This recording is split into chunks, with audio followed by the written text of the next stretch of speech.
Hi, fifth graders. Welcome to our last read aloud for this week from Save Me a Seat. We are on chapter 16, and when we left off last, the man in the yellow suit had made a pretty shady deal with the Fosters.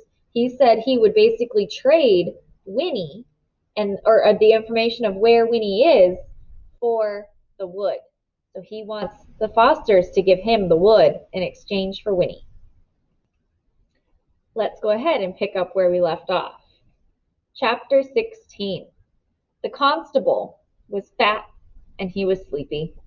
He wheezed when he spoke, and he spoke quite a bit as they started off, he and the man in the yellow suit. First, they roused me out of bed in the middle of the night after I've been out since sunup looking for that child, and now I suppose you're going to try and run me all the way, he said sourly. I got to tell you this horse of mine is none too strong. I don't have to hurry her as a rule. So, most of the time, it don't matter. Seems to me we could have waited till dawn anyway. The man in the yellow suit was as courteous as always. The Fosters have been waiting since yesterday morning, he pointed out. Naturally, they're very upset. The sooner we get there, the sooner the child will be with them again. How come you're so deep in it? Asked the constable suspiciously. Maybe you're in cahoots with the kidnappers. How do I know? You should have reported it right off when you saw her get snatched. The man in the yellow suit sighed. But of course, I had to find out where they were taking her, he explained patiently. I came right back after that, and the Fosters are friends of mine. They've sold me their wood. The constable's eyes went round. I'll be, he said. What do you know about that? I didn't suppose they'd ever do a thing like that. Friend or no friend. They're the first family around here, you know. Proud as peacocks, all of them. Family proud and land proud, too. But they sold off, did they? Well, well. And he whistled in amazement. They thumped along in silence for a while, out around the wood and across the starlit meadow. Then the constable yawned deeply and said, You ready to tell me how long this is going to take? How far we got to go? 20 miles north, said the man in the yellow suit. The constable groaned. 20 miles! He shifted the shotgun that rested across his saddle and groaned again. Clear up in the foothills? That's a fair way, all right. There was no reply to this. The constable ran his fingers down the gleaming barrel of the shotgun. Then he shrugged and slumped a little in the saddle. Might as well relax, he wheezed, suddenly companionable. We'll be riding 3-4 hours. Still, there was no reply. Yes, sir, said the constable, trying again. It's something new for these parts. Kidnapping, that is. Never had a case like this before that I know of. And I've been in charge going on 15 years. He waited. You don't say so, his companion, the man in the yellow suit, said at last. Yep, that's a fact, said the constable with evident relief. Maybe now there would be some sort of conversation. Yep, 15 years. Seen a lot of trouble in 15 years, but nothing quite like this. Of course, there's a first time for everything, as they say. We got a brand new jailhouse. Did you notice? Listen, it's a dandy. Give those folks nice, clean accommodations, he chuckled. Of course, they won't be there long. Circuit judge will be coming through next week. He'll send them over to Charlieville, most likely, to the county jail. That's what they do for your serious crimes. Of course, we got a gallows of our own, if we ever need it. Keeps down trouble, I think, just having it there. Ain't ever used it, yet. That's because they take care of the serious stuff over in Charlieville, like I say. The constable paused to light a cigar and went on cheerfully. What you got planned for that piece of foster land? Going to clear her? Put up a house or a store, maybe? No, said the man in the yellow suit. The constable waited for more, but there was no more. His sour mood returned. He frowned and shook the ashes from his cigar. Say, he said, you're kind of a close-lipped feller, aren't you? The man in the yellow suit narrowed his eyes. His mouth, above the thin gray beard, twitched in annoyance. "Look here," he said tightly. "Would you mind if I rode on ahead? I'm worried about the child. I'll tell you how we get there, and I'll go on ahead and keep watch." "Well," said the constable grudgingly, "all right, if you're in such a ding-danged hurry. But don't do nothin' till I get there. But this horse of mine, she's none strong, so I'll try to keep up. Those folks, they're likely dangerous. Don't see as how I could get her to gallop, even if I tried." "That's all right," said the man in the yellow suit. "So I'll go on ahead and wait outside the house till you get there." He explained the route carefully, then dug his heels into the flanks of the fat old horse, cantering off into the darkness, where just a hint of dawn glowed on the edges of the hills, far ahead. The constable chewed on the end of his cigar. "Humph," he said to his horse. "Did you get a gander at that suit of clothes? Oh, well, it takes all kinds, as they say." And he followed slowly after, yawning, the gap between him and the man ahead lengthening with every mile. Chapter 17. For the second morning in a row, Winnie Foster woke early.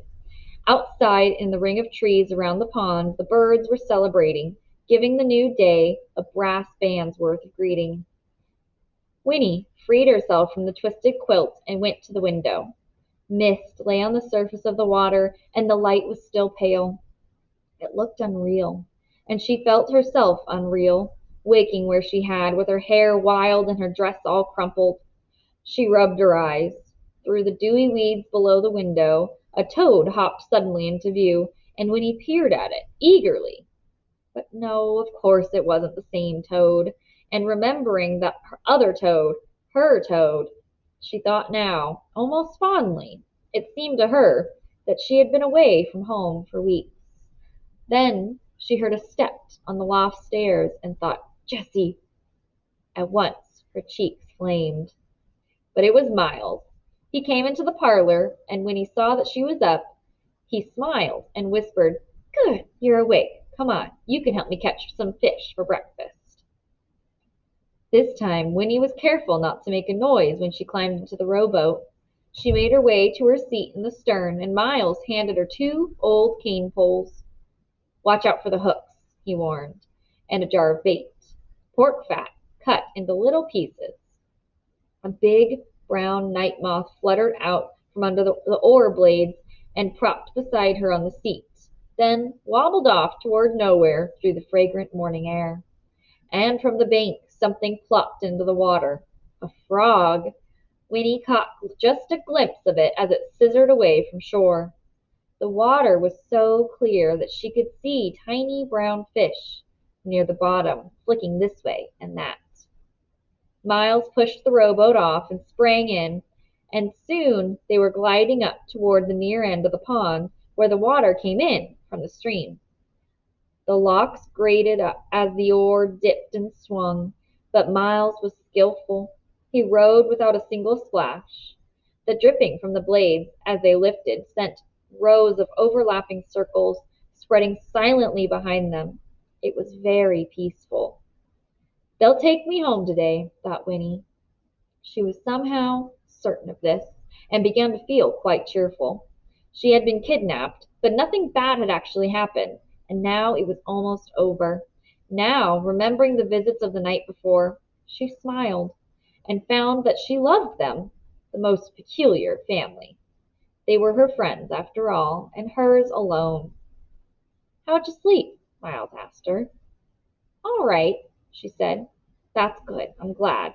Have you ever been fishing before?" "No," she told him. "You'll like it. It's fun." And he smiled at her. The mist was lifting now, as the sun poked up above the trees and the water sparkled. Miles guided the rowboat near a spot where lily pads lay like upturned palms on the surface. "We'll let her drift some here," he said. "There'll be trout down in those weeds and stems. Here, give me the poles and I'll bait the hooks for us." Winnie watched him as he worked. His face was just like Jessie's, and yet not. It was thinner, without Jessie's rounded cheeks, and paler and his hair was almost straight, clipped neatly below the ears. His hands were different, too, the fingers thicker, the skin scrubbed-looking, but black at the knuckles and under the nails.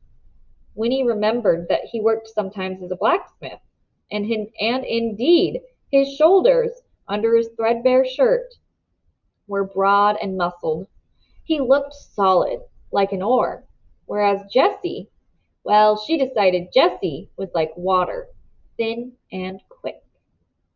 Miles seemed to sense that she was watching him. He looked up from the bait jar, and his eyes, returning her gaze, were soft. "Remember I told you I had 2 children?" he asked. "Well, one of 'em was a girl, and I took her fishing, too." His face clouded then, and he shook his head. "Her name was Anna. Lord, how sweet she was, that child. It's strange to think she'd be close to 80 now, if she's even still alive. And my son, he'd be 82. Winnie looked at his young, strong face, and after a moment she said, "Why didn't you take them to the spring and give them some of the special water?"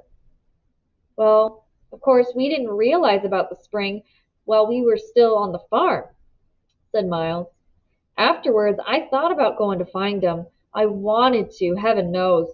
But Winnie, how'd it have been if I had? My wife was nearly 40 by then, and the children, well, what was the use? They'd have been nearly grown themselves. They'd have had a pa close to the same age as they was. No, it didn't. It'd all have been so mixed up and peculiar, it just wouldn't have worked.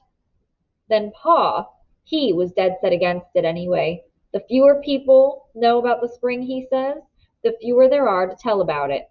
Here's your pole. Just ease the hook down in the water. You'll know when you get a bite." Winnie clutched her pole, sitting sideways in the stern, and watched the bait hook sink slowly. A dragonfly, a brilliant blue jewel, darted up and paused over the lily pads, then swung up and away. From the nearest bank a bullfrog spoke. "There certainly are a lot of frogs around here," Winnie observed. "That's so," said Miles.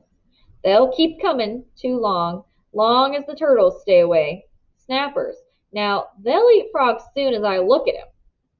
Winnie thought about this peril to the frogs and sighed. "It'd be nice," she said, "if nothing ever had to die." "Well, now, I don't know about that," said Miles. "If you think on it, you come to see there'd be so many creatures, including people, we'd all be squeezed in right up next to each other before too long." Winnie squinted at her fishing line and tried to picture a teeming world. She said, "Yeah, I guess you're right." Suddenly, the cane pole jerked in her hands and bent into an arch. Its tip dragged down nearly to the water's surface. Winnie held on tight to the handle, her eyes wide. "Hey!" cried Miles. "Look there! You got a bite! Fresh trout for breakfast, Winnie."